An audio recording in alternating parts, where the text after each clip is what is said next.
Hello guys, welcome this video. ఈ వీడియోలో మనం టామ్ హోలాండ్ స్పైడర్ మ్యాన్ 4 కు సంబంధించి మార్వెల్ రిలీజ్ చేసిన టైటిల్ గురించి అండ్ ఈ మూవీ రీఫ్రెషింగ్ ప్లాట్ ఎలా ఉంటుందో దాని గురించి కూడా డీటెయిల్ గా డిస్కస్ చేద్దాం. అండ్ దాంతో పాటు మార్వెల్ అఫీషియల్ రూమర్స్ గా ఒక 6 క్యారెక్టర్స్ కాస్టింగ్ కూడా కంప్లీట్ అయిపోయిందంట. అండ్ ఆ క్యారెక్టర్స్ కాస్టింగ్ ఏంటో కూడా ఈ వీడియోలో డీటెయిల్ గా చూసేద్దాం. దానికంటే ముందు మీరు ఇంకా అవెంజర్స్ డూమ్స్డే కాస్టింగ్ సంబంధించి అండ్ ఆ కాస్టింగ్ లో మిస్ అయిన క్యారెక్టర్స్ గురించి కూడా మీరు తెలుసుకోవాలి అనుకుంటే ఆ బ్రేక్ డౌన్ వీడియోకి సంబంధించి లింక్ కింద డిస్క్రిప్షన్ లో ఉంటుంది. ప్లీజ్ వెళ్ళి తప్పకుండా ఒకసారి వాచ్ చేయండి. ఇంకా లేట్ చేయకుండా వీడియో స్టార్ట్ చేసేద్దాం. I'm your Marvel insider. Welcome to my channel. Welcome back. ఈ Tom Holland Spiderman 4 title announcement మనకి last Monday night CinemaCon 2025 event లో రివీల్ చేయడం జరిగింది. ఈ ఈవెంట్ లో Spiderman 4 title Spiderman brand new day గా release చేశారు. ఈ టైటిలే ఆల్మోస్ట్ మనకి ఈ మూవీలో ఉండబోయే ప్లాట్ గురించి చెప్తుంది. ఆఫ్టర్ పీటర్ పార్కర్ ని అందరూ మర్చిపోయిన తర్వాత పీటర్ తన దగ్గర ఎవరు లేకుండానే తన లైఫ్ ని లీడ్ చేయడం స్టార్ట్ చేస్తాడు. అండ్ మనకి టోబీ మెగ్వైర్ స్పైడర్ మ్యాన్ 2 లో ఎలా అయితే పీటర్ తన పవర్స్ ని లూజ్ అయిన తర్వాత తను కాన్సన్ట్రేషన్ గా హార్డ్ వర్కింగ్ చేస్తూ చదువుకుంటూ తన లైఫ్ ని లీడ్ చేస్తూ ఉంటాడో అలానే ఈ టామ్ హోలాండ్ స్పైడర్ మ్యాన్ 4 లో కూడా జరగచ్చు. అంటే తన పవర్స్ ని కోల్పోవడం కాదు, మిగతా విషయం. ఈ మూవీలో పీటర్ పార్కర్ తన లైఫ్ ని నార్మల్ గా లీడ్ చేస్తూనే ఒక విజిలాంటే గా కూడా న్యూయార్క్ లో సర్వైవ్ అవుతూ ఉంటాడు. ఈ మూవీ అనౌన్స్మెంట్ ముందు నుంచే వస్తున్న రూమర్స్ ఏంటంటే స్పైడర్ మ్యాన్ డేడెవిల్ తో కలిసి ఈ మూవీలో వర్క్ చేయబోతున్నాడు అని. And Kingpin, Black Cat లాంటి వాళ్ళతో స్ట్రీట్ లెవెల్ ఫైట్స్ ని కూడా మనం ఈ మూవీలో ఎక్స్పెక్ట్ చేయొచ్చు. బట్ ఈసారి మాత్రం పీటర్ పార్కర్ లైఫ్ ని హడావిడి లేకుండా మనం ఈ మూవీలో చూడొచ్చు. ఈ స్పైడర్ మ్యాన్ మూవీని Shang Chi the legendary of ten rings movie director Dustin Daniel Cretton direct చేయబోతున్నారు. ఆఫ్టర్ షాంగ్ చి లాంటి ఒక మంచి మూవీని డానియల్ తీశాక మార్వెల్ కి డానియల్ నాలో ఎంత ఉంది నువ్వు కొంత చూసావు. అలా కనిపిస్తున్నాడు. అదే కాకుండా తన హార్డ్ వర్కింగ్, తన ఫోకస్, డిటర్మినేషన్ ఇవన్నీ కూడా మార్వెల్ తనని స్పైడర్ మ్యాన్ 4 కి ఎంచుకునేలా చేశాయి. ఈ మూవీ గురించి డైరెక్టర్ డానియల్ క్రేటన్ మాట్లాడుతూ మోస్ట్ ఇంక్రెడిబుల్ ఆర్టిస్టులను ఈ మూవీ డిజైనింగ్ కోసం, ఈ మూవీ స్క్రీనింగ్ కోసం తీసుకుంటున్నట్టుగా చెప్పాడు. ఇంకా స్పైడర్ మ్యాన్ న్యూ సూట్ గురించి, తన స్వింగింగ్ స్టైల్ గురించి కూడా, ఇంకా ఒక ఎమోషనల్ స్టోరీని క్రియేట్ చేయడం కోసం కూడా డానియల్ ఎక్కువగా టైం ని స్పేర్ చేస్తున్నాడంట.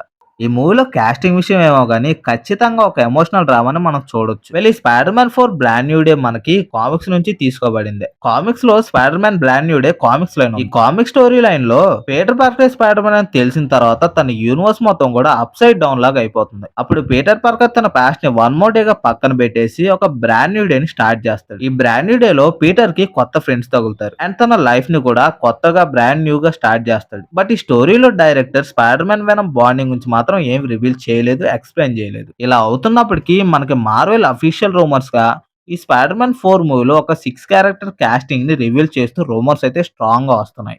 ఈ 6 మెంబర్ క్యాస్ట్ లో టామ్ హోలాండ్ స్పైడర్ మ్యాన్, జెండయా ఉంటే థర్డ్లీ ఏమో మనకి స్ట్రేంజర్ థింగ్స్ లో బాగా పాపులర్ అయిన క్యారెక్టర్ సౌడీ సింగ్ హోలాండ్ జెండయాలతో కలిసి వర్క్ చేయబోతుందని స్ట్రాంగ్ రూమర్స్ రివీల్ అవుతూ ఉన్నాయి.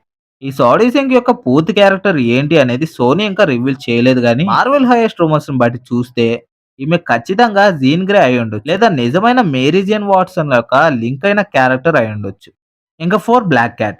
ఈ బ్లాక్ క్యాట్ క్యారెక్టర్ కోసం 30 to 50 లోపు ఏజ్ ఉన్న ఒక ఫీమేల్ ని వర్కౌట్ చేయాలని మార్వెల్ చూస్తున్నట్టు ఇన్సైడర్ డానియల్ రామిరేజ్ అడ్రస్ చేశారు. ఇంకా ఈ క్యారెక్టర్ కోసం ఇప్పటికే కాస్టింగ్ జరుగుతోంది. వాళ్ళలో ఒక రెడ్ హెయిర్ కలిగి ఉన్న ఒక లేడీని ఈ క్యారెక్టర్ కోసం తీసుకున్నట్టుగా రూమర్స్ వస్తున్నాయి. Number 5 Miles Morales. ఈ మూవీలో జెండయా, హోలాండ్, సింక్లతో పాటు ఒక 20 ఇంటెలిజెంట్ బాయ్ కూడా కలిసి వర్క్ చేయబోతున్నాడంట. తనే మైల్స్ మొరాలెస్. ఈ మైల్స్ మొరాలెస్ ని లైవ్ యాక్షన్ బిగ్ స్క్రీన్ పైకి తీసుకురావడానికి మార్వెల్ ఒక బిగ్ అటెంప్ట్ చేస్తుందనే చెప్పుకోవాలి. అండ్ ఈ మైల్స్ మొరాలెస్ క్యారెక్టర్ ని ఈ మూవీలో ఎక్కువగా స్క్రీన్ ప్రెజెన్స్ ఉండేటట్టుగా చూస్తున్నాడంట. మరి ఈ క్యారెక్టర్ కోసం ఎవరిని తీసుకుంటున్నారు అనేది ఇంకా అయితే రివీల్ చేయలేదు. ఈ కాస్టింగ్ చూసాక స్పైడర్ మ్యాన్ ఒక టీమ్ ని ఫామ్ చేస్తున్నాడు అని అనిపిస్తుంది. అండ్ నాకు పర్సనల్ గా ఈ మూవీ ఎండింగ్ లో స్పైడర్ మ్యాన్ వెనమ్ తో బాండింగ్ పాసిబుల్ అనే థాట్స్ ఎక్కువగా వస్తున్నాయి, అంటే ప్లాట్ ప్రకారంగా చూసుకుంటే. అండ్ చెప్పుకున్నట్లుగానే ఈ బ్రాండ్ న్యూ డే ఒక విజిలాంటీ అండ్ స్ట్రీట్ లెవెల్ ఫైట్స్ గానే ఉండబోతుంది. అందులో ఎలాంటి డౌట్ లేదు. సో చూడాలి ఇక పైన ఈ బ్రాండ్ న్యూ డే మూవీకి సంబంధించి ఎలాంటి రూమర్స్, ఎలాంటివి రివీల్ అవుతూ ఉంటాయో. So that's all for this break down explanation video guys. ఈ వీడియో మీకు ఎలా అనిపిస్తుందో తప్పకుండా కామెంట్ చేయండి. అండ్ ఈ వీడియో మీకు నచ్చితే ప్లీజ్ లైక్ చేయండి, షేర్ చేయండి, ప్లీజ్ మన ఛానల్ సబ్స్క్రైబ్ చేయండి. And once again thanks for watching this video. And I don't end this video without saying exhaust your Assemble.